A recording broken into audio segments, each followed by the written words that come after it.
अडानी के ऊपर हम लोग बात कर रहे हैं।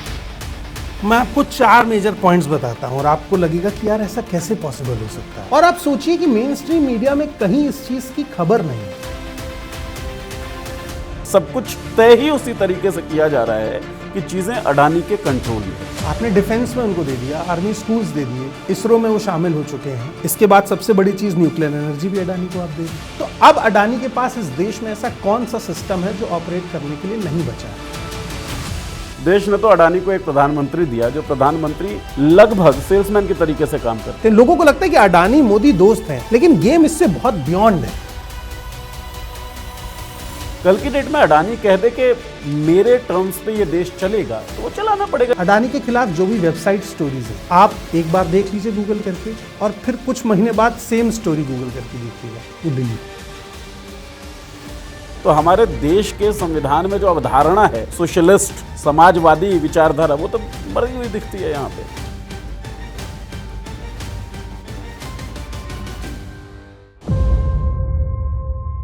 नमस्कार दोस्तों, जवान होते हुए जो खर्चे बढ़ते थे कभी कभी या ज़्यादा खर्चा कर देते थे तो कुछ चीज़ें कही जाती थी। टाटा बिरला समझने लगे हो क्या अपने आप को? जिन लोगों को टाटा बिरला की भी समझ नहीं थी वो कहते थे कि फन्ने खां हो गए हो, तुर्रम खां हो गए हो। इस तरह की बातें सुनने में आती थी। फिर बड़े होते गए, स्कूल से कॉलेज की तरफ आए तो अंबानी का जिक्र होने लगा।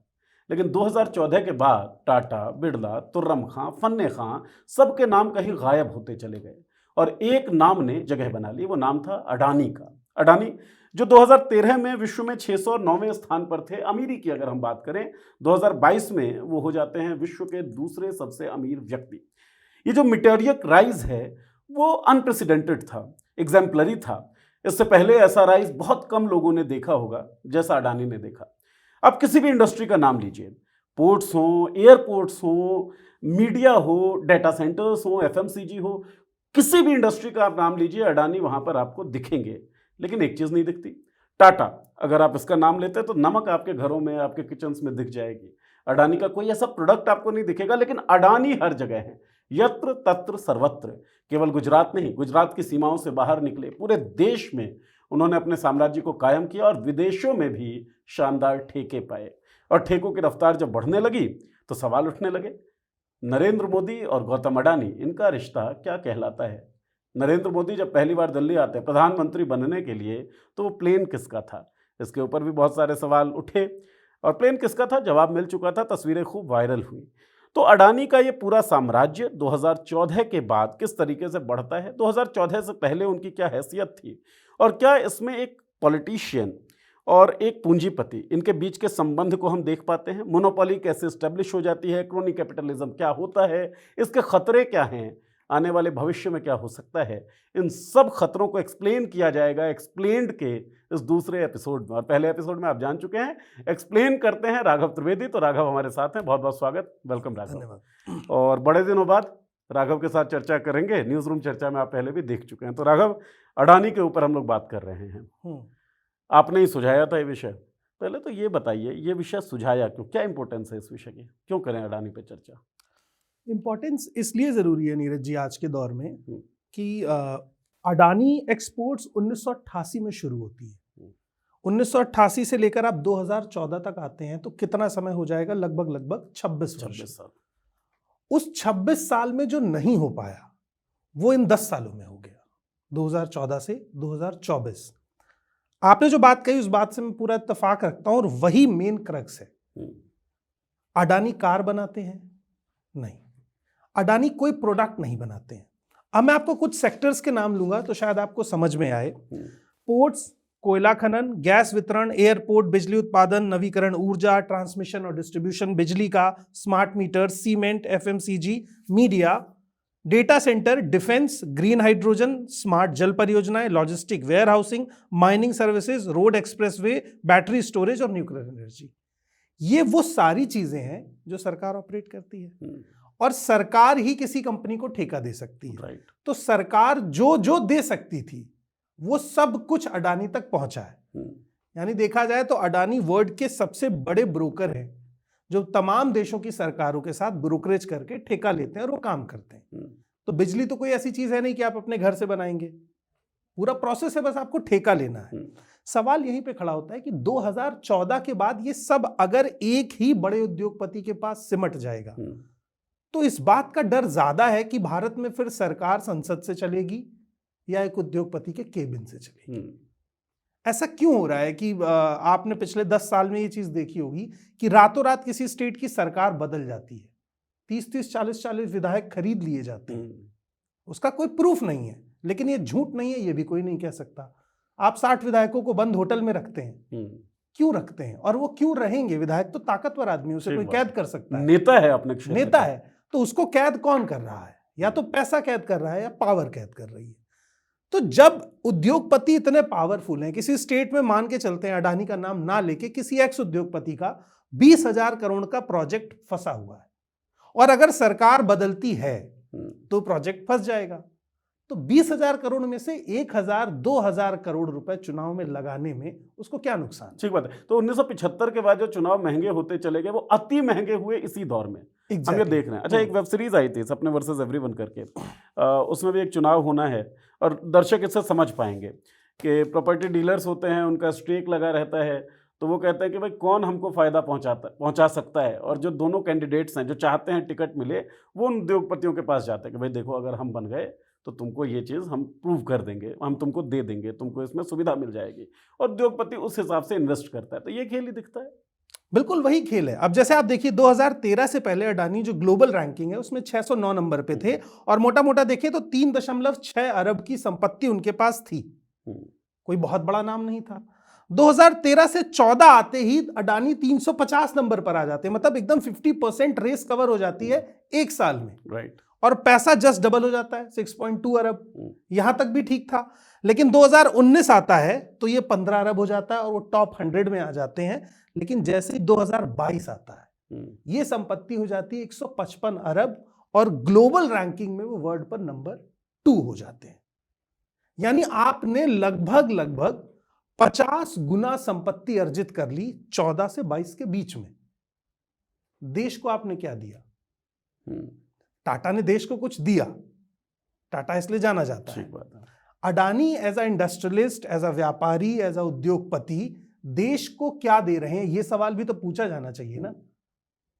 तो ये सवाल यहां मिसिंग दिखता है और अडानी कमाते हुए लगातार दिखाई देते हैं। लोगों को लगता है कि अडानी मोदी दोस्त हैं, लेकिन गेम इससे बहुत बियॉन्ड है। क्यों बड़ी पॉलिटिकल पार्टियां अडानी का नाम लेके बार बार टारगेट कर रही हैं? क्योंकि अगर इतना पैसा शामिल हो जाएगा चुनावी प्रक्रिया में तो फिर पार्टिसिपेट कैसे करेंगे? अगर एक लेवल प्लेइंग फील्ड की जो बात होती है वो तो बचेगी नहीं। एक विधानसभा का चुनाव 10 से 15 करोड़ का हो चुका है सर, कौन सा इस देश का आम आदमी चुनाव की प्रक्रिया में भाग ले सकता है? बेशक या तो उद्योगपति हो, बाहुबली हो, बहुत ही विरले ऐसे नेता आप देखेंगे। मतलब मुझे लगता है कि जो हजारों विधायक है उनमें से आपको 1% भी ऐसे नहीं मिलेंगे जो करोड़ों की संपत्ति के मालिक ना हो। तो ये पॉलिटिक्स इतनी मनी ड्रिवन कर देंगे उद्योगपति इस देश की कि राजनेता और आपके बीच में कितना लंबा गैप हो जाएगा और इंडस्ट्रियलिस्ट और राजनेता साथ में बैठ के और मीडिया को भी बीच में बिठा के इस पूरे गेम को ऑपरेट करेंगे। मीडिया वाला पूरा पोर्शन अलग से हम लोग डिस्कस करेंगे भी। आपने एक सवाल उठाया कि अडानी ने देश को क्या दिया, उसकी प्रॉपर्टी, उसकी संपत्ति, उसका वर्थ तो बढ़ता चला गया। देश ने अडानी को क्या दिया, उसी पे एक बात मैं बोलता हूँ, उसके बाद मुझे लगता है कि आपके रिसर्च का हिस्सा जरूर वो रहा होगा कि देश ने अडानी को, ये आरोप लगते हैं, विपक्षी पार्टियां भी लगाती हैं, जो एलओपी हैं वो भी आरोप लगाते हैं, देश ने तो अडानी को एक प्रधानमंत्री दिया जो प्रधानमंत्री लगभग सेल्समैन के तरीके से काम करते हैं, क्योंकि कई ऐसे घटनाएं हैं, कई ऐसे प्रधानमंत्री के विजिट्स हैं जिन विजिट्स के बाद जो डायरेक्ट बेनिफिशियरी है वो अडानी दिखते हैं। तो ऐसा कोई संबंध आपको भी दिखा क्या अपने रिसर्च? बिल्कुल ये संबंध दिखता है। 2002 से 2014 के बीच में मोदी सीएम होते हैं और मुंद्रा पोर्ट जो है गुजरात का वो अडानी को मिलता है, किसी और स्टेट में क्यों नहीं मिलता है, ये सवाल भी बनता है।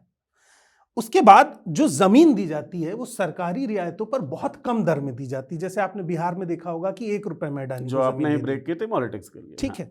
उसके बाद 2014 में जब प्रधानमंत्री पहली बार प्रधानमंत्री बनते हैं, जिस विमान से वो जाते हैं वो अडानी का था। अब ये सोचिए कितना बड़ा मैसेज है देश के और तमाम उद्योगपतियों को कि अब बैटल में एक और आदमी आ रहा है। तो जो पैटर्न गुजरात में अप्लाई किया गया था वही पैटर्न अब देश में अप्लाई हो रहा है। उसके बाद 2014 से 2023 के बीच में विदेश दौरे पर मोदी जाते हैं तो लगभग ऑस्ट्रेलिया, इजराइल, फ्रांस और यूएसए के दौरे में अडानी उनके साथ होते हैं। ये भी सवाल है कि देश का एक ही उद्योगपति क्या आपके साथ घूम सकता है? एक बार अडानी को ले जाते, एक बार अंबानी को, टाटा को, बिरला को, तो हमें लगता कि हाँ आप देश के औद्योगिक विकास की बात कर रहे हैं। लेकिन औद्योगिक विकास अडानी विकास नहीं हो सकता ना।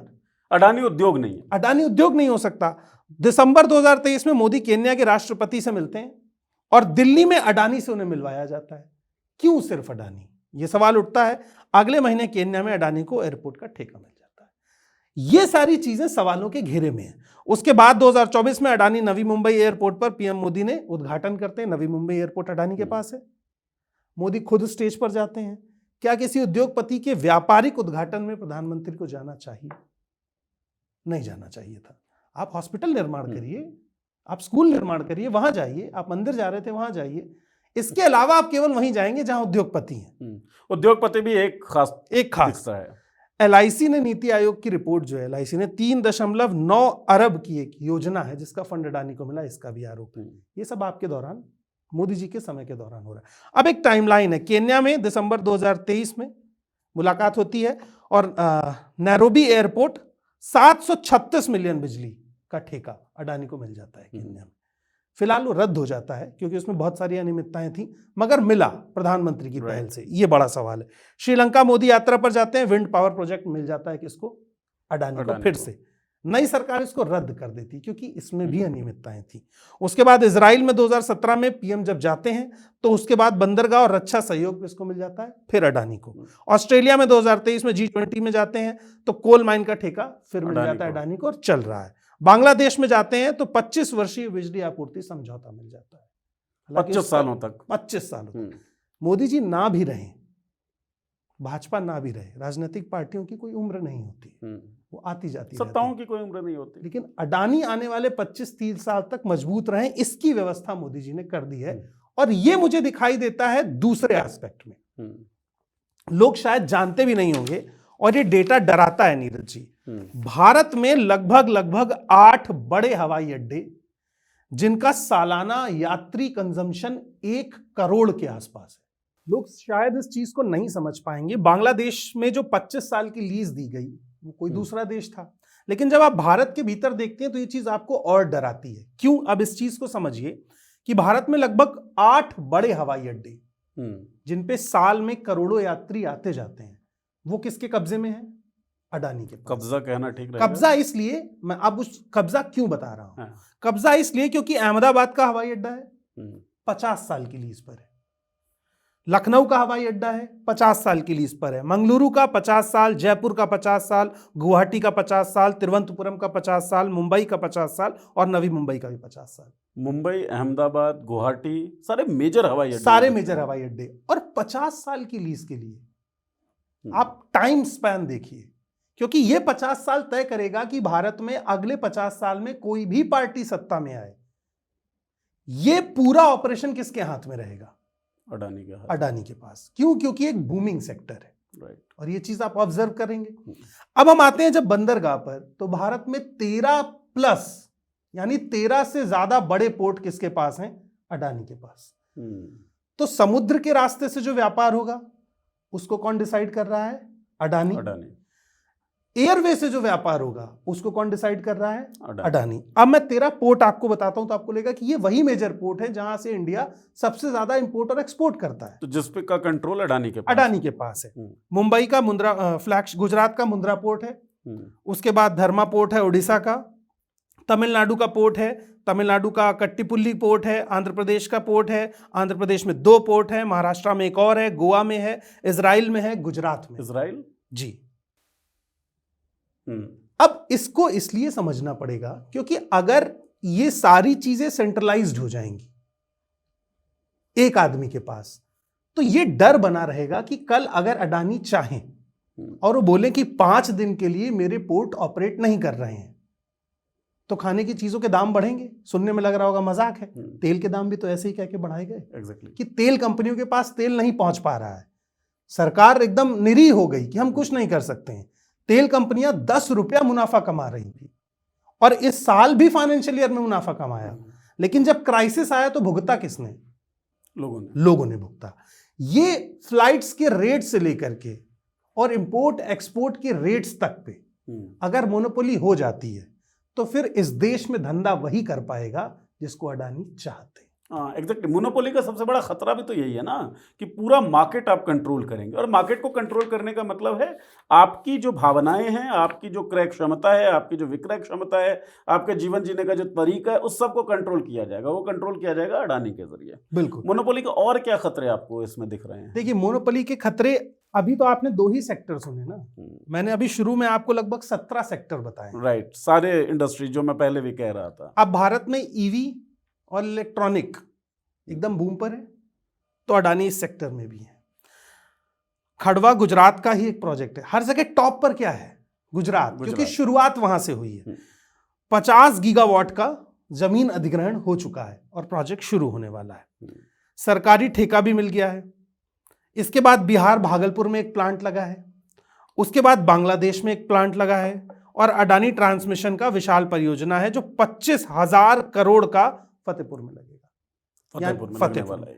अब देखिए, सबसे बड़े स्टेट्स में से यूपी, बिहार आबादी के हिसाब से, उन जगहों पर बिजली के ठेके किसके पास चले जाएंगे थोड़े दिनों में? अडानी के पास। कोयला का ठेका ऑलरेडी किसके पास है? अडानी के पास। बिजली बन किससे रही है? कोयले से। यानी बिजली का रेट तय करने का पूरा अधिकार किसके पास चला जाएगा? अडानी के पास, क्योंकि बिजली प्राइवेट है। अडानी बोलेंगे ना कि हमको कॉस्ट ज्यादा लग रहा है, हम 8 रुपए यूनिट बिजली बेचेंगे। जब प्राइवेट चीज है तो रेट तय करने का अधिकार उनके हाथ में रहेगा, तो आप उसी रेट में बिजली खरीदेंगे जिस रेट में अडानी देंगे। कोई उद्योगपति, क्या उसका कभी ये मोटिव हो सकता है कि वो जन कल्याण करे? उद्योगपति का प्रमुख उद्देश्य है अपना मुनाफा कमाना, और यही सरकार और उद्योगपति के बीच का फर्क है। अच्छा, एक सवाल मेरा इसमें ये उठता है, और सवाल का ये संशय है, और बहुत जबरदस्त संशय ये है कि जब ये ईरान इजराइल अमेरिका का वॉर चल रहा था, तब एनर्जी डिपेंडेंसी की बात हो रही थी। कि हमारी एनर्जी जो है उसके लिए हम डिपेंडेंट हैं फॉरेन कंट्रीज पे, सारा कुछ हम इंपोर्ट कर भी रहे हैं। अब आप जो इंफ्रास्ट्रक्चर ले डाउन कर रहे हो उसमें आप डिपेंडेंट हो जाओगे अडानी के। अडानी का मकसद, अडानी का मोटिव वेलफेयर तो कभी नहीं हो सकता है। तो आपने एनर्जी की डिपेंडेंसी चलिए फॉरेन से हटाने की कोशिश भी की, तो इंफ्रास्ट्रक्चर ले डाउन कर रहे हो एक कैपिटलिस्ट के हाथ में। तो हमारे देश के संविधान में जो अवधारणा है सोशलिस्ट समाजवादी विचारधारा, वो तो मरी हुई दिखती है यहाँ पे। ऑब्वियस है, खत्म हो जाएगी, क्योंकि देखिए मनी, जब बहुत ज्यादा मनी ड्रिवन सोसाइटी हो जाएगी, एक आदमी सब कुछ तय करेगा। जैसे इंटरनेट की पूरी मोनोपोली अभी किसके पास है? अंबानी के पास। थोड़ा बहुत शेयर जो है वो थोड़ा बहुत शेयर एयरटेल का है, लेकिन अगर ग्लोबल इंडेक्स में देखें भारत में तो जियो ही राज कर रहा है। फ्री में दिया गया पहले, बाद में 2 बार रेट बढ़ाए गए, अभी अगर एक बार और बढ़ा दिया जाए तो आप क्या कर सकते हैं? क्योंकि अब तो आपका नंबर भी आधार से लिंक है, बैंक से लिंक है, पैन से लिंक है। वो दौर चला गया ना जब आप वोडाफोन का सिम निकाल के फेंकते थे और हच का लगा लेते थे, इसका फेंकते थे, यूनिनॉर का लगा लेते थे, यूनिनॉर का फेंक दिया तो डोकोमो लगा लिया। आपके पास मल्टीपल ऑप्शंस थे। और इस सब में एक सुविधा ये भी थी कि कंपटीशन इतना ज्यादा था कि कोई अगर 98 रुपए में कुछ दे रहा है तो अगला प्लेयर आता है, कहता है मैं 89 में दे दूंगा। हाँ, तो लोगों का फायदा था। यहाँ पे तो ऐसा कुछ है, यहाँ पर तो ऐसा नहीं है। जब 2 ही प्लेयर बचे हैं तो ये डुओपॉली हो गई, और डुओपॉली भी उतनी ही खतरनाक है जितनी मोनोपॉली है, क्योंकि कंपनी दिखने में 2 हैं लेकिन कोई एक दूसरे से कम रेट नहीं रखेगा, क्योंकि मार्केट कंपटीशन और स्टैंडर्ड 2 ही लोग सेट कर रहे हैं, तो बाकी सारे प्लेयर्स आउट हो जाएंगे। अब अंबानी बोल दें कि 2 दिन के लिए मेरा इंटरनेट काम नहीं कर रहा है, मैं नहीं दूंगा, नहीं दे सकता हूं, तो आपका तो पूरा डिजिटल पेमेंट सिस्टम सब कुछ कोलैप्स कर जाएगा। अब सवाल ये खड़ा होता है कि क्या बीएसएनएल जियो की जगह नहीं ले सकता था? हाँ, लेकिन साजिशन सिलसिलेवार तरीके से उसको तोड़ा गया, क्योंकि देश में सबसे ज्यादा टावर किसके पास है? आज भी बीएसएनएल के पास है। उन टावरों को जियो के लिए इस्तेमाल किया जा रहा है, जिसका किराया भी सरकार नहीं ले रही है। इनवॉइस रेज नहीं कर पाए, इनवॉइस रेज करना भूल गई लेकिन जियो को लोन मिल जा रहा है और बीएसएनएल को फंड नहीं मिल पा रहा है। तो इससे इंटेंशन नहीं समझ में आता है। जैसे देश में 3 टर्म से एक सरकार है, और एक सरकार रहने के भी बहुत सारे नुकसान है। कंपटीशन पॉलिटिकल खत्म होता है, लोगों को मिलने वाली सुविधाएं कम होने लगती हैं, और क्रॉनिक कैपिटलिज्म बढ़ने लगता है। तो जब देश में एक ही 2 उद्योगपति होंगे लंबे समय तक, तो फिर ऐसा कौन सा सेक्टर बचेगा जिसमें छोटा व्यापारी रह पाएगा? देश का मंडी सिस्टम खतरे में है। मैं आपको एक रिपोर्ट बताता हूं एपीएमसीज की आप बात कर रहे हैं। एफसीआई और अडानी का 20,000 करोड़ का समझौता है। एफसीआई देश भर में 20,000 वेयर हाउस भंडारण गृह बनाने का एक प्रस्ताव लेके आई। इसमें सबसे पहले एफसीआई ने एंटी मोनोपोली क्लॉज लाया कि कोई एक कंपनी, क्योंकि अनाज एक बहुत सीरियस मैटर है, अगर अनाज पे किसी की मोनोपोली हो गई तो देश में भुखमरी कोई कभी भी ला सकता है, कंट्रोल कर सकता है। तो इसमें एक लॉ था कि किसी भी एक कंपनी को सारे ठेके नहीं दिए जाएंगे। ठीक है, एफसीआई को खुद डर था, इसलिए ऐसी स्ट्रैटेजी बनाई गई। उसके बाद एंट्री होती है नीति आयोग और फाइनेंस मिनिस्ट्री की, और ये ध्यान रखिए कि ये दोनों ही सरकारी संस्थाएं हैं। दिसंबर 2021 को बैठक में कहा गया कि जो छोटे टेंडर्स हैं उनको हटा देते हैं। मान लीजिए मैं ये शर्त रख दूं नीरज जी कि वही कंपनी इस टेंडर में पार्टिसिपेट कर सकती है जिसका सालाना टर्नओवर 4,000 करोड़ है। अब आप बताइए कौन सी कंपनी है बची? गिनी चुनी 4-5। तो सरकार पहले ही रेस में मतलब एक ऐसा अघोषित आरक्षण ला देती है जिसकी पूर्ति करने वाली कंपनी एक ही बचती है, अडानी। उसके बाद फिर आती है 13 मई 2022 और इसी लॉ को हटा दिया जाता है मीटिंग। इस लॉ को भी हटाया, एंटी मोनोपोली लॉ को हटा दिया जाता है। पहला ठेका आता है, 66 टेंडर निकलते हैं और 66 में से 66 पूरे अडानी को मिलते हैं। तो मोनोपोली स्टैब्लिश हो गई ना। 66 में से एक किसी और को नहीं मिला, सारे उद्योगपति नाकाबिल हो गए, सारे अडानी को। एक आधा तो किसी को मिलता, तब लगता कि फेयर गेम हो रहा है। अब आप सोचिए कि अगर 66 ठेके अडानी के पास है तो देश का लगभग 55% जो वेयर हाउस है, 60% फूड रखा जाएगा जहां पे, वो किसके कंट्रोल में रहेगा? अडानी। कौन रेट तय कर सकता है, बढ़ा सकता है? भारत में किसान 1 रुपए किलो अपना टमाटर बेच रहा है और आपको मिल रहा है 40, 50, 60 रुपए किलो। मार्जिन किसके पास जा रहा है? ना तो किसान को मिल रहा है, ना आपको फायदा मिल रहा है। किसानों की आत्महत्याओं की दर तो कम हो नहीं रही है। नहीं हो रही है। हर साल का औसत है 10,000 और सबसे ज्यादा महाराष्ट्र में है। उस समस्या के हल पे तो बात ही नहीं होती है। लेकिन यहां सवाल ये खड़ा होता है कि अगर मुनाफा एक ही क्रोनी कैपिटल को जाएगा और एक ही मेजर उद्योगपति को जाएगा तो फिर सरकार मतलब फिर सरकार कहां बची? फिर तो उद्योग ही सरकार चला रहा है। समस्या ये है ना कि चलिए मोदी जी जिन कारणों से भी ये कर रहे होंगे, जैसा उनको आरोप लग रहा है, और अगर वो आरोप सही है तो असल में कंट्रोल सरकार का होना चाहिए देश के संचालन के ऊपर। लेकिन दरअसल सरकार ही ये कंट्रोल खो रही है। कल की डेट में अडानी कह दे कि मेरे टर्म्स पे ये देश चलेगा तो वो चलाना पड़ेगा, जिस तरीके का हस्तक्षेप उनका अलग अलग इंडस्ट्रीज में दिखता है। आपने डिफेंस में उनको दे दिया, आर्मी स्कूल्स दे दिए, इसरो में वो शामिल हो चुके हैं। इसके बाद सबसे बड़ी चीज न्यूक्लियर एनर्जी भी अडानी को आप दे रहे हैं। तो अब अडानी के पास इस देश में ऐसा कौन सा सिस्टम है जो ऑपरेट करने के लिए नहीं बचा है? मैं यही चीज तो समझाना चाह रहा हूं कि अगर टॉप टू द बॉटम पूरे प्रोसेस में हर स्टेप पर एक आदमी है तो आप एक पैरेलल गवर्नमेंट रन कर सकते हैं। आप एक पैरेलल गवर्नमेंट ऑपरेट कर सकते हैं। आप मॉनिटरिंग कर सकते हैं गवर्नमेंट की कि वो कैसे काम कर रही है, और आप बता सकते हैं कि आपको कैसे काम करना है। डिक्टेट कर सकते हैं आप अपने टर्म। देश के बड़े बड़े वेदांता ने आरोप लगाया ना, वेदांता ने, कि अडानी हमारी कंपनी को दबाने की कोशिश कर रहे हैं। सोचिए, करोड़ों की संपत्ति है, अरबों के मालिक हैं वो, और वो अडानी से डर रहे हैं। तो आम आदमी की क्या हैसियत रह जाएगी? एक छोटे व्यापारी की क्या हैसियत रह जाएगी?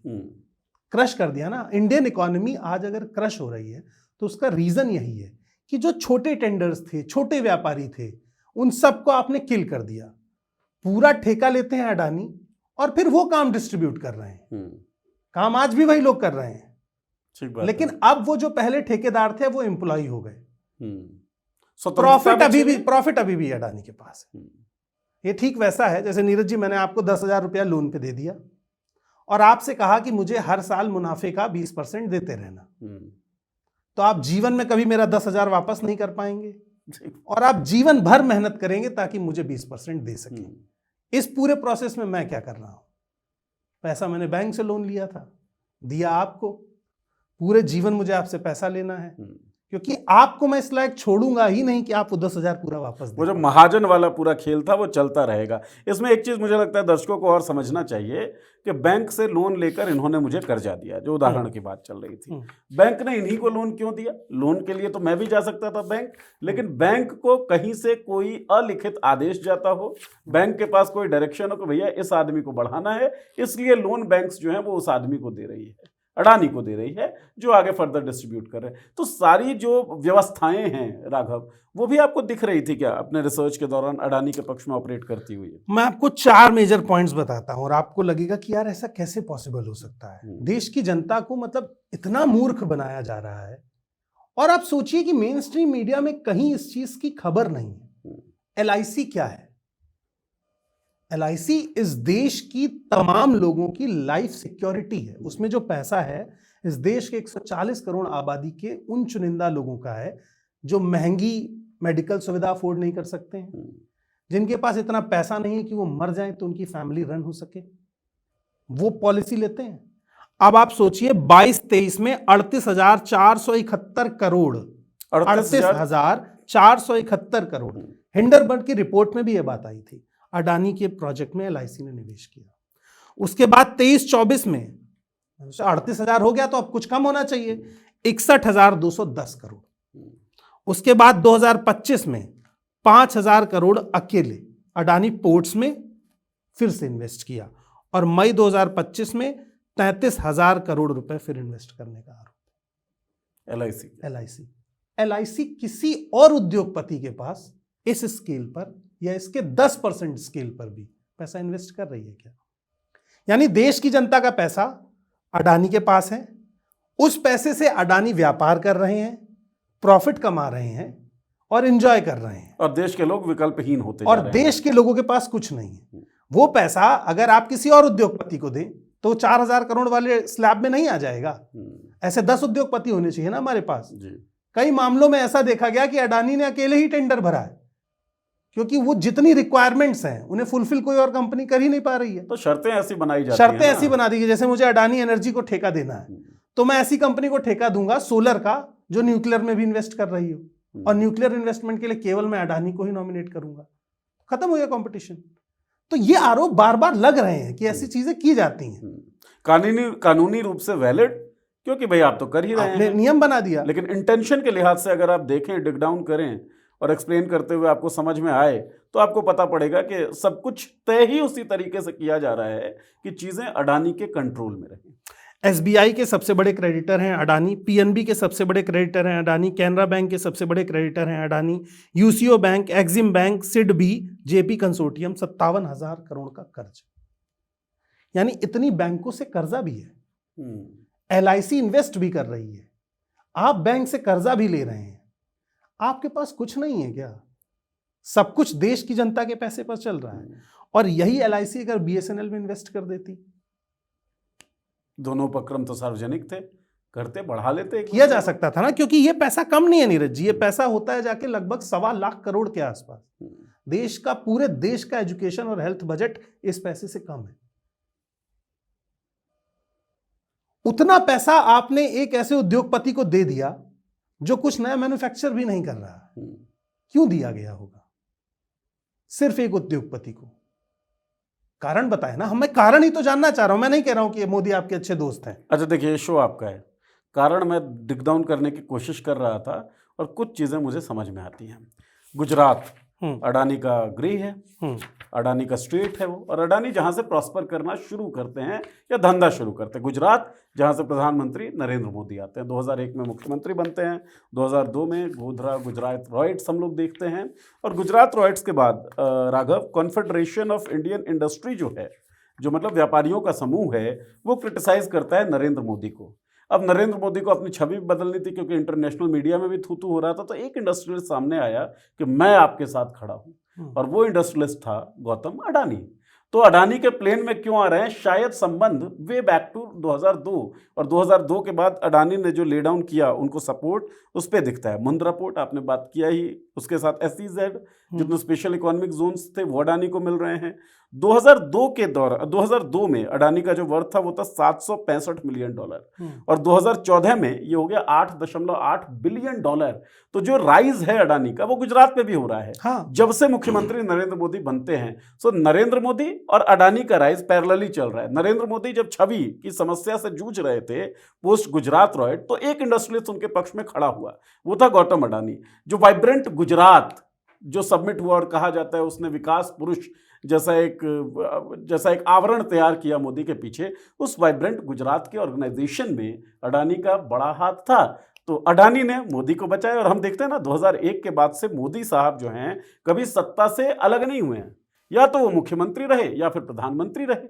तो ये इंश्योर किया गया कि तुमने हमारे सत्ता को बरकरार रखा है, हम तुम्हारे साम्राज्य को बरकरार रखेंगे। मेरा सवाल ये है नीरज जी कि 2002 से लेकर 2014 तक इस देश में केंद्र में कांग्रेस की सरकार रही। कोई उद्योगपति यदि अभी कांग्रेस के साथ उस तरह से स्टैंड ले ले जैसे अडानी बीजेपी के साथ स्टैंड ले रहे हैं, तो क्या वो भारत में धंधा करने लायक बचेगा? 100% नहीं। ईडी, सीबीआई, इनकम टैक्स, जो कुछ हो सकता है सब होगा। ये बात जब हमें और आपको साफ साफ दिख रही है कि 1998 से लेकर के, बल्कि उसके और पहले से अडानी मोदी को सपोर्ट कर रहे थे एज अ पर्सन, बीजेपी को भी कर रहे थे एज अ पार्टी, तो कांग्रेस ने कभी ईडी सीबीआई का स्टैंड क्यों नहीं लिया? वेंडेटा पॉलिटिक्स का इस तरीके से जमाना ही ना रहा हो, या फिर कॉन्स्टिट्यूशनल एजेंसीज के प्रति एक सम्मान सरकारें करती रही हो। ठीक है, क्योंकि उससे ऐसा नहीं, कांग्रेस की दुश्मनी मोदी से नहीं है। अडानी की ग्रोथ हो रही थी, देश में और भी तमाम उद्योगपति ग्रोथ कर रहे थे।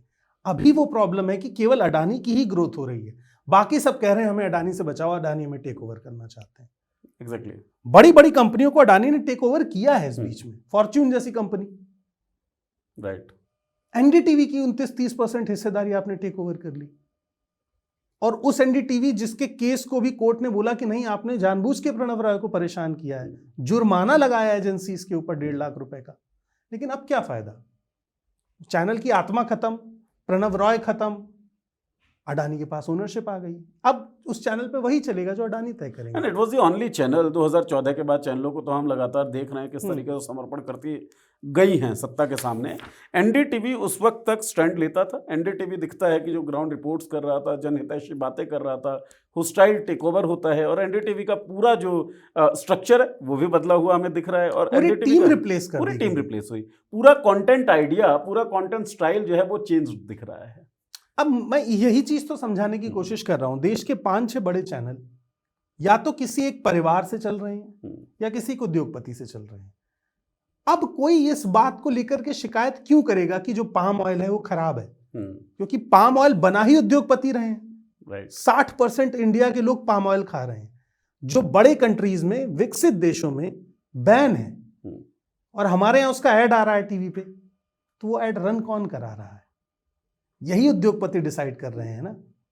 एफसीआई को अब जाके याद आया फसाए को कि ये जो एनर्जी ड्रिंक्स हैं 17 साल बाद ये अप टू द मार्क नहीं है।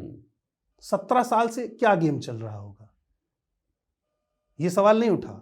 तो यही इस सेक्टर में भी चल रहा है। अब आते हैं अडानी के पेड़ काटने वाले उस पर। पेड़ काटने से पहले एक चीज आप जरूर बताएं कि अडानी और मीडिया इंडस्ट्री की जब बात होती है राघव, तो एनडीटीवी का नाम आ जाता है कि एनडीटीवी को किस तरीके से होस्टाइल टेक ओवर किया। उसके बाद उन लोगों का कंटेंट जिस तरीके से बदला है वो एविडेंट था, सब लोगों ने देखा। तो अडानी और मीडिया की जब बात होती है तो एनडीटीवी का जिक्र होता है कि किस तरीके से होस्टाइल टेक ओवर हुआ, किस तरीके से एनडीटीवी का पूरा जो रचना कर्म है, कंटेंट जो है वो चेंज होता हुआ दिखता है। लेकिन यही माजरा तो नहीं है। वॉइसेस को सप्रेस करने, क्योंकि डिजिटल प्लेटफॉर्म्स खड़े हुए, अल्टरनेटिव मीडिया खड़ा हुआ, अल्टरनेटिव स्पेस खड़ा हुआ, डिजिटल कंटेंट को सप्रेस करने का, डिजिटल वॉइसेस को सप्रेस करने के और तरीके भी इजाद किए थे अडानी साहब ने। देखिए, एक एग्जांपल तो मैं खुद बता सकता हूं। जो भागलपुर की स्टोरी है उसे यूट्यूब से 2 बार डिलीट किया गया। उसमें कोई फेक न्यूज नहीं थी। 1 रुपए में लीज वाली जो स्टोरी है, कोई उसमें गलत कोट नहीं था, क्योंकि उसमें पब्लिक बोल रही थी, मैं नहीं बोल रहा था। और 2 बार यूट्यूब से डिलीट किया गया। मैंने तीसरी बार भी अपलोड किया। डिलीट करने की अथॉरिटी किसने दी? बिना किसी लीगल नोटिस के। यानी बहुत कुछ है जो अडानी के हाथ में है।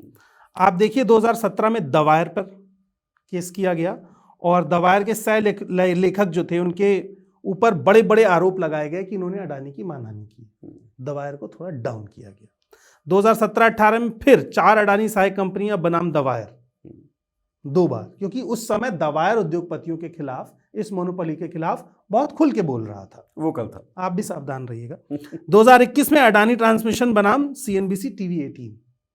2021 में फिर रवि नायर पर फ्रीलांस पत्रकार। सितंबर 2025 में कई और तमाम छोटे मोटे इन्फ्लुएंसर्स, और अभी 2026 में लगभग 100 से 150 ऐसे इन्फ्लुएंसर्स हैं जिन पर अडानी पर वीडियो बनाया था और उनको वीडियो हटाने पड़े।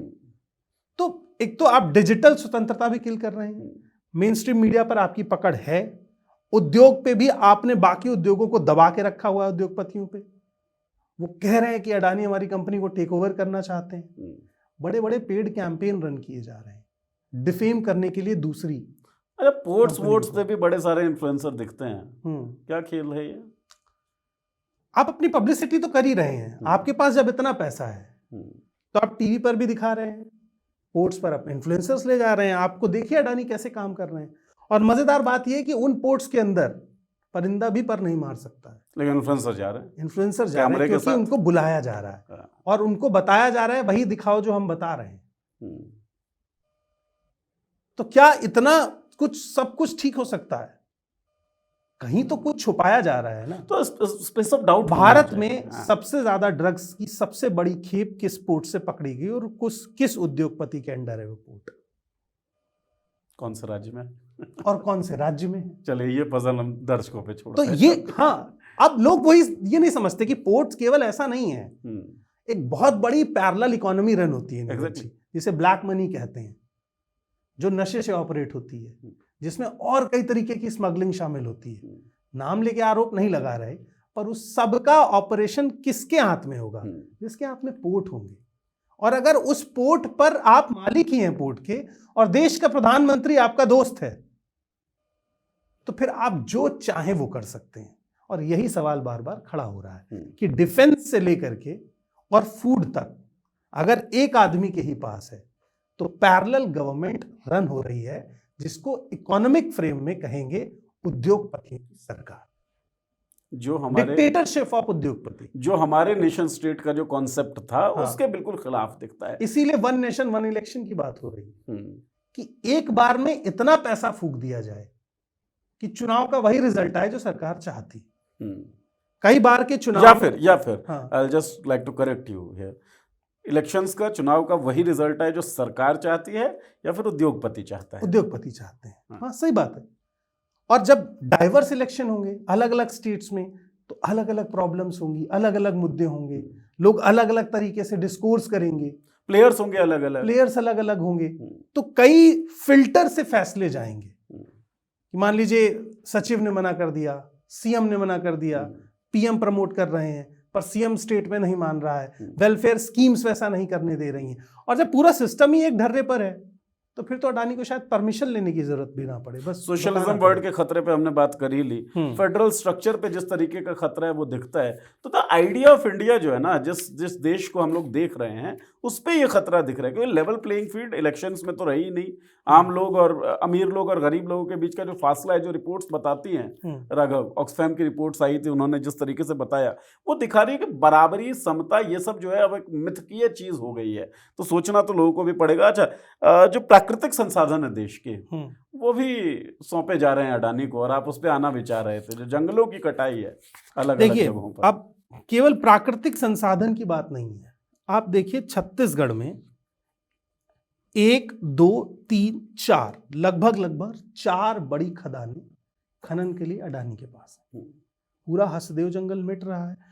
और एक जो हसदेव अरण्य है छत्तीसगढ़ का, 2015 का आवंटन वर्ष है, 14 के ठीक 1 साल बाद भूपेश की सरकार थी, भूपेश बघेल उस समय मुख्यमंत्री थे, लगभग 4 लाख पेड़ काटे गए।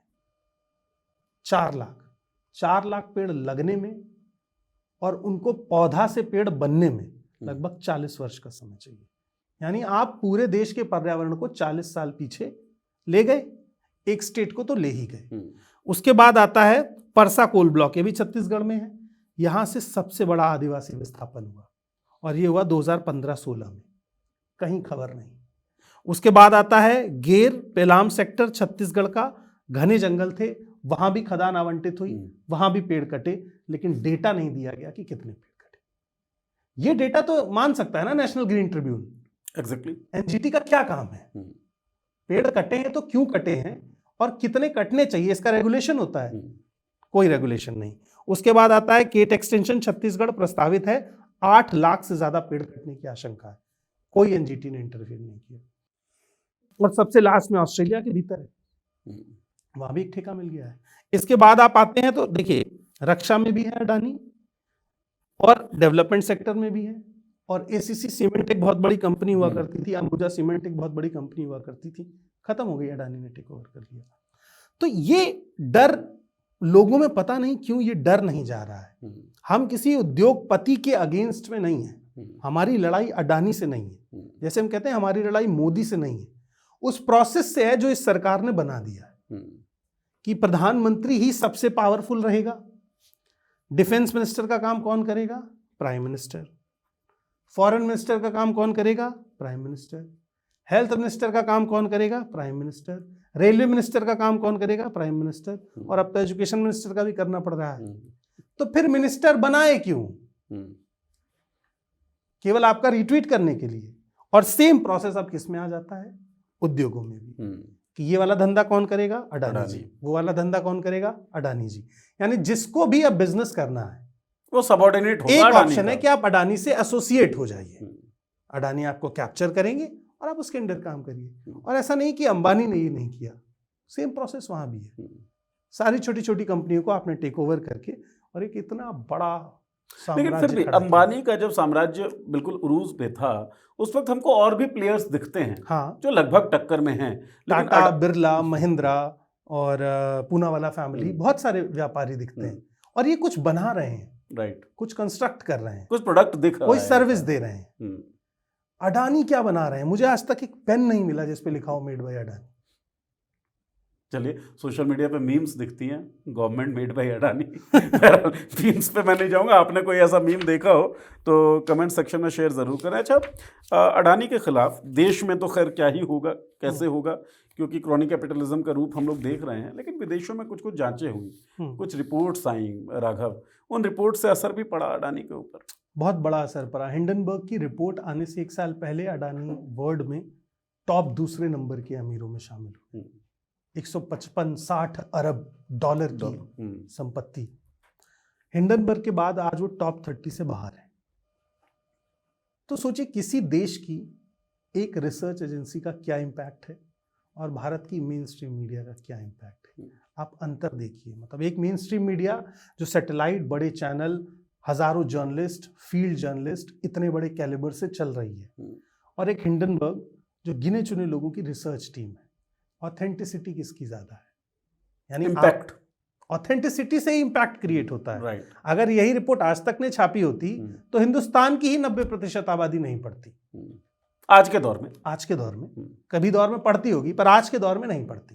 तो व्यूअरशिप पे भी दिखाते हैं ना, 20 मिलियन दिखा के भारत का सबसे ज्यादा देखा जाने वाला चैनल हो जाता है, जबकि 20 मिलियन से ज्यादा लोग तो मुझे लगता है कि स्नैपचैट चला रहे होंगे, यूट्यूब, इंस्टाग्राम तो छोड़ ही दीजिए, फेसबुक। तो अब भारत में ना न्यूज भी उस तरीके से ऑथेंटिसिटी से नहीं बनी। आप ऑब्जर्व करिएगा, मैंने एक चीज नोटिस की नीरज जी, अडानी के खिलाफ जो भी वेबसाइट स्टोरीज हैं, आप एक बार देख लीजिए गूगल करके, और फिर कुछ महीने बाद सेम स्टोरी गूगल करके देखिएगा, वो डिलीट होगी। 404 एरर नॉट वो फाउंड, डिलीट होगी। और इसके लिए अच्छा खासा बजट आवंटित होता है। डिजिटल स्पेस को कैसे क्लीन पूरी करें? पीआर टीम काम करती है, लोग आर्टिकल छपवाने का पैसा देते हैं, बड़े बड़े उद्योगपति आर्टिकल डिलीट कराने का भी पैसा देते हैं, कि आपके खिलाफ मार्केट में कुछ दिखेगा ही नहीं। और अपनी बुराई वही इंसान पसंद नहीं करता है जो बुरा होता है।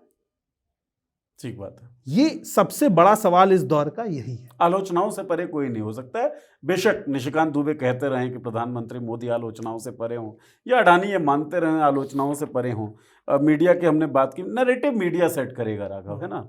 मीडिया सच्चाई बताएगा है क्या क्या नहीं, वो जनता के विवेक पर छोड़ दें। टॉकिंग पॉइंट्स तो दिए जाएं, बताया तो जाए कि भाई तुम इंडस्ट्री का नाम लो, उस इंडस्ट्री में अडानी तुमको दिखता है। मैं रियलिटी चेक दे देता हूं ना। आप सबने सुना होगा गंगा एक्सप्रेस वे, ठीक है।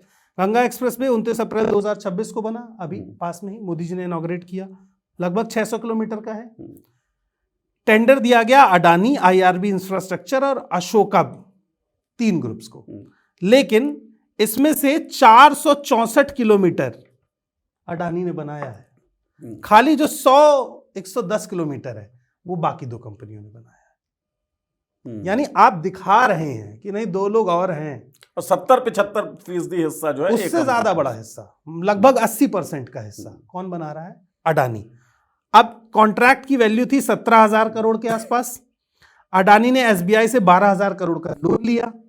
अडानी 27 साल तक टोल वसूलेंगे, और टोल कितना है? 1800 रुपए है। इससे कम किराया है एसी बस का, अगर आपको गंगा एक्सप्रेसवे से जाना हो इलाहाबाद तक।